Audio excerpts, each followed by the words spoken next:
اعوذ باللہ من الشیطان الرجیم، بسم اللہ الرحمن الرحیم۔ وظائف کی دنیا میں آپ کے لیے ایک ایسا وظیفہ لے کر آیا ہوں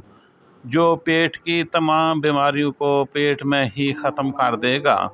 یہ وظیفہ کون سا ہے؟ یہ بہت ہی زبردست مجرب وظیفہ ہے۔ آپ خود بھی اسے اپنی اسکرین پہ دیکھ سکتے ہیں اور میں بھی آپ کو بتاتا ہوں کہ آپ نے اسے کس طرح پڑھنا ہے۔ ناف پر انگلی رکھ کر ایک لفظ پڑھ لیں۔ یہ الفاظ پڑھ کر سونا تو جب صبح آنکھ کھلے گی تو ہر وہ ناممکن کام آپ کے لیے ممکن میں بدل جائے گا۔ ایک رات میں ہی سارے مقاصد جو آپ چاہتے ہیں وہ سب کے سب پورے ہو جائیں گے، تو اس سے اور پھر کیا آپ کو چاہیے؟ آپ نے یہ کرنا ہے کہ ناف پہ انگلی رکھ کر اللہ پاک کے دو نام یہ جو نیچے دیے گئے ہیں، آپ نے اپنا سانس کو روک لینا ہے، سانس کو روک کر پڑھنا ہے اور تب تک پڑھیں جب تک آپ کا سانس نہ ٹوٹ جائے۔ یہ دو نام ہیں،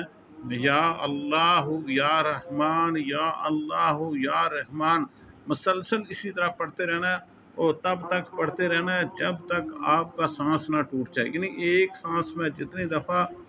آپ یا اللہ یا رحمان پڑھ سکتے ہیں آپ نے پڑھنا ہے، تو ہر ناممکن کام جو ہے وہ ممکن ہو جائے گا اور آپ کی تمام حاجتیں جو ہوں گی وہ پوری ہو جائیں گی، اور جسم میں تمام جو موجود بیماریاں ہیں، پیٹ کی بیماریاں ہیں، وہ اللہ کے ان دو ناموں کی برکت سے جسم میں ہی خود مر جائیں گی اور آپ کا جسم جو ہے یہ صحت مند ہو جائے گا۔ اور ایک بات آپ نے یاد رکھنی ہے کہ یہ دو اللہ کے نام پڑھنے سے پہلے آپ نے ہمیشہ کی طرح بسم اللہ الرحمن الرحیم سے سٹارٹ لینا ہے، اور یہ دو نام شروع کرنے سے پہلے یا اللہ یا رحمان شروع کرنے سے پہلے آپ نے 11 مرتبہ نبی پاک صلی اللہ تعالیٰ علیہ وآلہ وسلم پہ درود پاک، وہ بھی درود ابراہیمی آپ نے پڑھنا ہے۔ جب آپ درود ابراہیمی 11 بار پڑھ لیں، اس کے بعد پھر آپ نے یا اللہ یا رحمان، یا اللہ یا رحمان آپ نے پڑھنا ہے اور تب تک پڑھتے رہنا ہے، ایک سانس میں پڑھنا ہے جب تک آپ کی سانس ٹوٹ نہ جائے۔ جب یہ ایک بار آپ پڑھ لیں جب تک آپ کی سانس ٹوٹ نہ جائے، تو پھر آپ نے یا اللہ یا رحمان پڑھنے کے بعد 11 مرتبہ، جس طرح میں نے پہلے آپ کو بتایا کہ پہلے بھی پڑھنا ہے درود پاک، اور 11 مرتبہ نبی پاک صلی اللہ علیہ وسلم کی ذات پاک پہ